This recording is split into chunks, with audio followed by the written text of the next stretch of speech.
Imagine coming home after a long day. You flip on the lights, the air conditioner hums to life. Your phone starts charging. Everything works, just like it always does. Now imagine that in 1 second, all of it stops.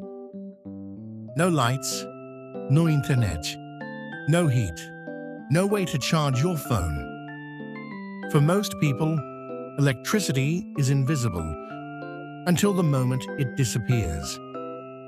And when it disappears, modern life stops almost immediately. In February 2021, millions of Americans lived through exactly that. A historic winter storm hit Texas. Temperatures crashed to 0 degrees Fahrenheit.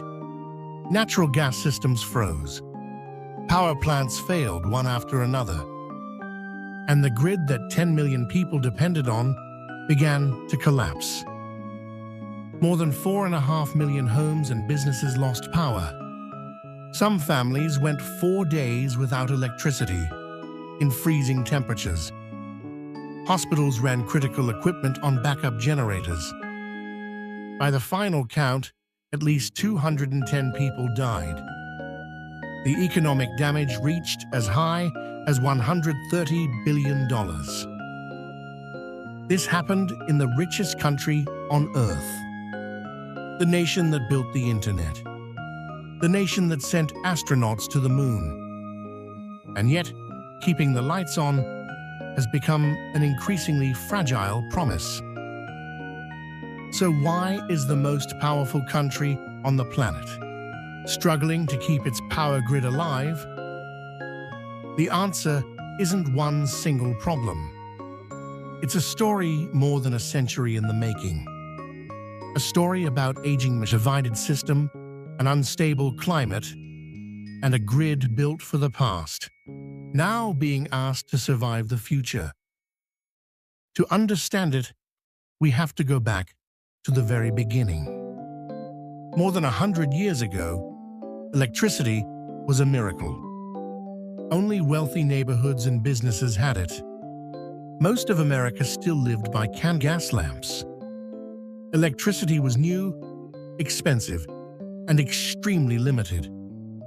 It simply couldn't travel far without losing most of its power along the way.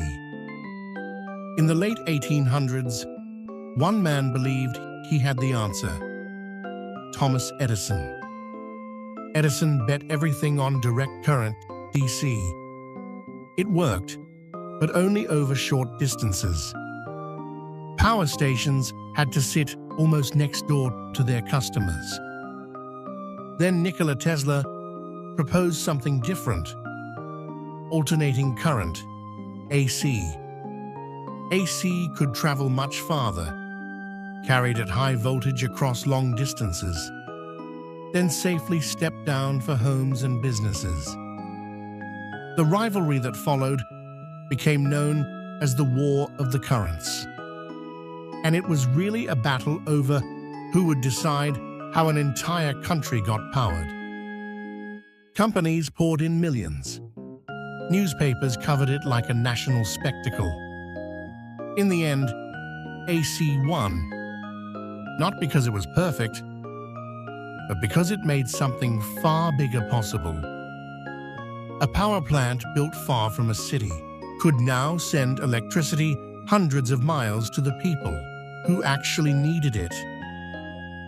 Through the 20th century, America kept building. Coal plants, hydroelectric dams, natural gas facilities, eventually nuclear power. Hundreds of thousands of miles of transmission line crossed deserts, rivers, and farmland, connecting neighboring cities, then neighboring states, until entire regions shared electricity. But there was one crucial difference from most other developed nations. America never built a single, unified national grid. Instead, thousands of private utilities, public agencies, and state regulators each expanded the system their own way. solving their own problems, following their own priorities. Over time, those separate pieces got connected. They never became truly unified.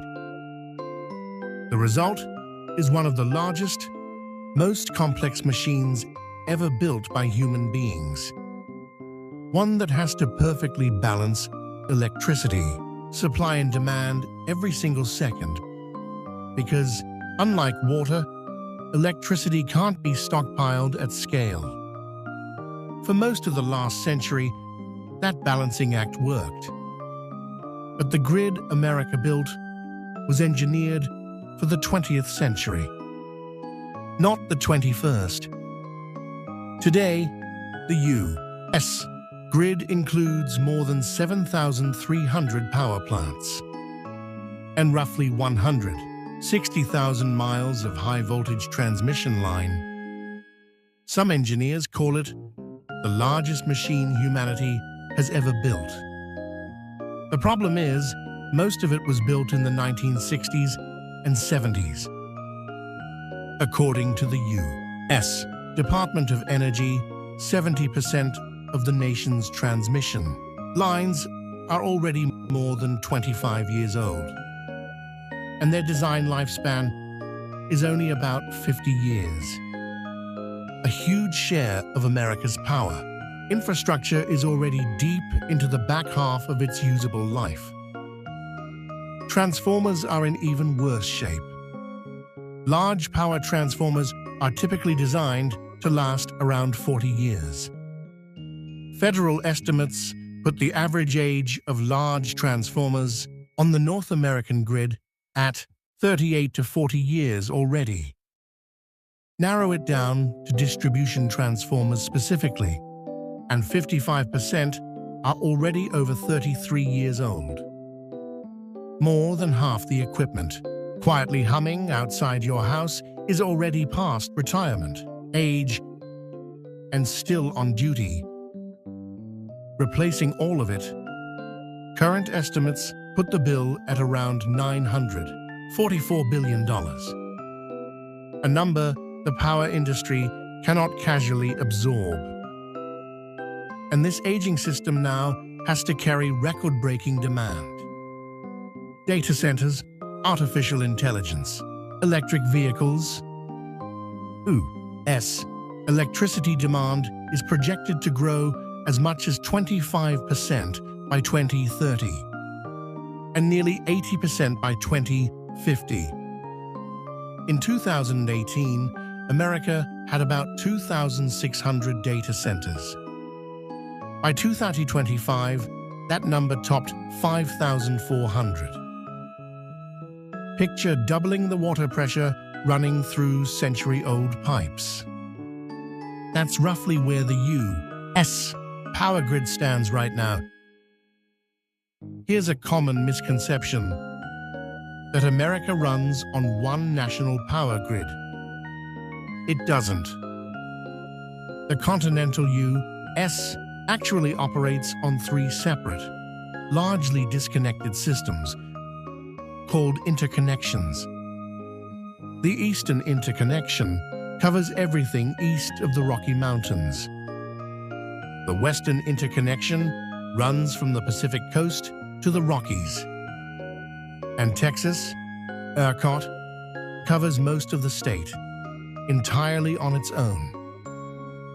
These three systems barely talk to each other. If one region has surplus power, there's very little capacity to send it somewhere else. Why does Texas run its own island grid? Officially, to avoid federal regulation. Power lines that cross state borders fall under federal oversight. So by keeping its grid entirely inside state lines, Texas cut federal regulators out of the picture. It bought independence. It also gave up the safety net of pulling emergency power from its neighbors. That exact structure pushed Texas to the edge during Winter Storm Uri. Natural gas pipelines froze, ice-coated wind turbine blades Nearly half the state's generating capacity went offline all at once. In a normally interconnected grid, neighboring regions could have exported power to fill the gap. Texas had no such option. There was barely a wire to do it with. ERCOT was forced into rolling blackouts. It later came out that Texas was just 4 minutes and 37 seconds away from a complete, uncontrolled statewide blackout. The kind that can take weeks to recover from. But this isn't only a Texas story. The entire U.S. power industry is deeply fragmented. More than 3,000 individual electric utilities, each state regulating and structuring its market differently.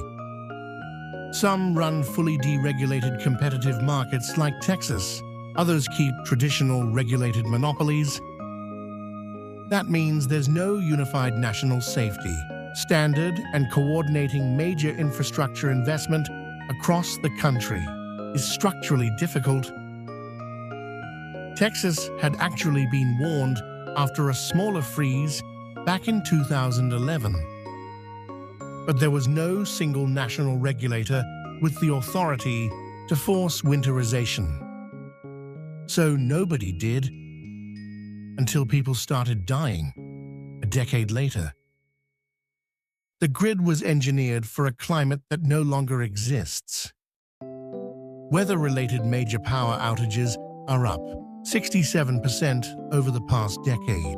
Compared to the early 2000s, 34 states plus Washington, D.C. have all seen increases. Roughly 83% of major U.S. outages between 2000 and 2021 were directly linked to weather. The reason is simple. Most of the American grid runs above ground. Exposed wires, exposed transformers, wooden poles standing out in the open, vulnerable to wind, rain, ice, lightning, and heat. Believe it or not, the single most common cause of power outages in 21st century America is an overgrown tree branch. One tree falling on one line can trigger a regional blackout. In 2003, a transmission line in Ohio brushed against a tree branch. That small local fault cascaded through the tightly interconnected grid like a chain reaction. And within hours, 55 million people across the U.S. and Canada lost power. Engineers call this a cascading failure. The more tightly a system is interconnected, the more vulnerable it is to this kind of domino effect. Extreme heat is now a growing front too. On a scorching afternoon, when air conditioning demand spikes across an entire region, already aging transformers run well above their rated temperature. Under heavy load. Winter brings frozen gas supplies. Summer brings heat-driven demand spikes. The grid now absorbs stress from both directions, year-round, while electricity demand is projected to climb 25 to 30% by 2030. A system built for a stable climate is now being asked to survive an unstable one. Every single season of the year. The grid isn't only vulnerable to nature. It's an increasingly attractive target for deliberate attacks. In December 2022, gunmen opened fire on 2 substations in North Carolina. The attackers were never caught. 45,000 people lost power for 4 days, and an 87-year-old woman who relied on an oxygen machine died as a result. In November 2024, federal authorities arrested a man in Tennessee for attempting to attack a Nashville area substation.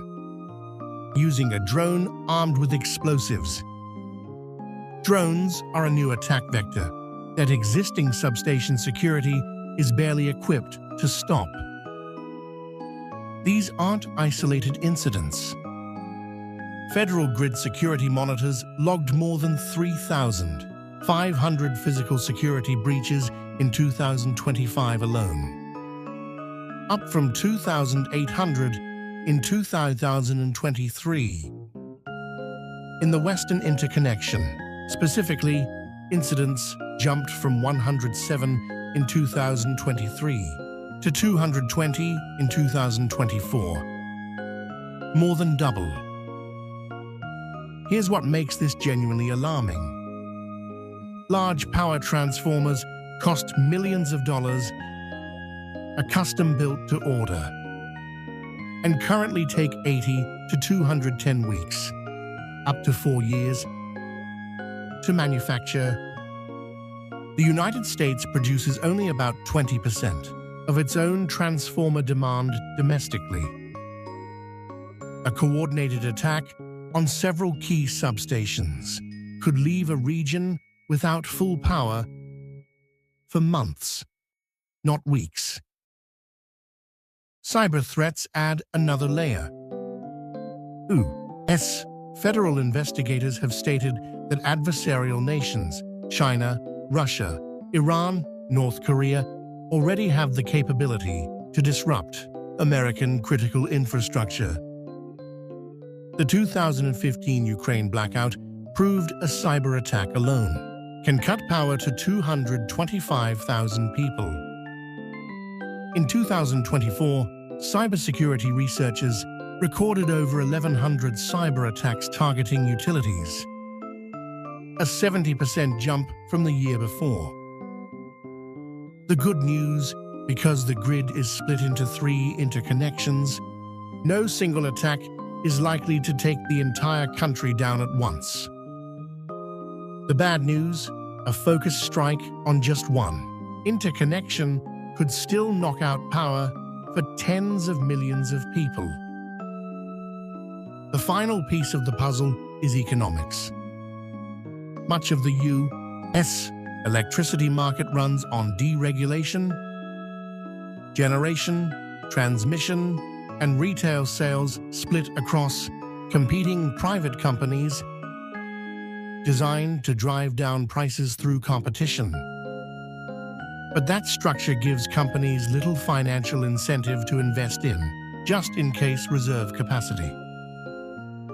Texas proves the point. Deregulation lowered everyday prices, but the system had no requirement to winterize equipment for extreme cold. It took Winter Storm Uri and hundreds of deaths before Texas lawmakers finally mandated winterization for natural gas facilities. Building new transmission lines is brutally slow, too. A single high-voltage line typically needs permits across multiple states, negotiations with landowners, and approval from a stack of regulators. A process that commonly takes about a decade.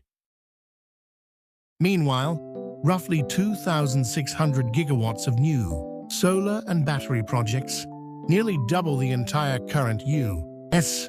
generating capacity, are sitting in what's called the interconnection queue, ready to be built, with nowhere on the aging grid to plug in. And data center demand keeps piling on. As of April 2025, 5-year demand growth forecasts hit 120 gigawatts, more than 5 times higher than the forecast from just 2 years earlier. It's an old, narrow highway, and 5 times more traffic just showed up with no time or budget to widen the road. So is the country just watching this happen? Not entirely. Utilities are replacing aging transformers and rolling out smart grid sensors. Though a global transformer shortage means replacement is running behind demand. Crews are trimming trees, burying exposed lines, and hardening substations against physical attack. Microgrids, small self-sufficient systems for a hospital, a campus, or a single neighborhood, are expanding, so that even if the main grid fails, critical facilities can keep the lights on. That's part of why Puerto Rico, devastated by Hurricane Maria in 2017, has invested heavily in microgrids ever since. In early 2025, federal regulators approved a fast-track review process for one of the largest regional grid operators to speed up how quickly new power projects can connect. Texas passed a law requiring gas infrastructure to be winterized, with penalties up to $1 million for violators. But honestly, these measures are struggling just to keep pace. Replacing one transformer takes up to 4 years. Building one transmission line takes about a decade. Data center demand forecasts are jumping fivefold every couple of years. Infrastructure was built to last a long time, moving slowly and deliberately. Right now, America is asking a 20th century system to move at 21st century speed. Remember the moment we started with? A quiet American home. The lights were on. Everything seemed normal. Until the power disappeared. Electricity is one of those things people rarely notice, because when it works, it feels invisible. It powers hospitals. It connects families. It runs the entire economy. But America's grid is fragile for 5 reasons that reinforce each other. Infrastructure pushing 50 years old. One country running on 3 fractured grids and more than 3,000 separate utilities. Increasingly violent weather. A rising wave of physical and cyber attacks. And a market with no built-in incentive for extra safety margin. This isn't a story about American failure. It's a story about a system that became a victim of its own success. A network that once seemed impossible became the invisible foundation of everyday life. As Texas proved, when that invisible system fails, even for a few days, people die.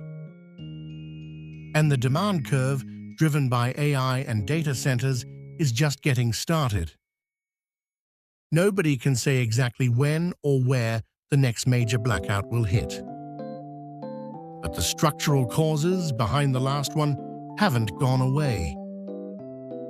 If anything, eventually again sounds less like a warning and more like a forecast.